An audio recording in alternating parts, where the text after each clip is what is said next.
One of the very important things when it comes to Shalom Bayit is never ever to give up on improving and enhancing your marriage. Always to try your best and not to give up. Couple, husband and wife, that the husband, let's call it, was a tough guy to please, and he was an idiot, very straight. And the wife kept on trying to make him happy, and he kept on being nasty to her.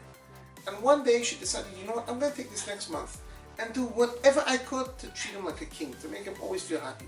And the first 2 days he starts telling her, oh, what are you reading, marriage books or something, Shalom Bayit books? And she was about to blow up, but she bit her tongue. And every day for the next 29 days she treated him like a king. Why am I saying 29? Because on day 29, he calls her up in a very soft voice and he says, honey, could you come downstairs just to help me with a little of the stuff? Honey, could you please come downstairs? What's going on? She comes downstairs and he parks the car, and on the car there's a very beautiful box, and he says, do me a favor, honey, please open the box. She opens the box and there's a diamond ring, and he says to her, you know, you treated me like a king this last month, and I treated you like a jerk. I love you. Thank you so much for what you've done for me, and I'm going to start treating you like the greatest queen. She was very happy after that.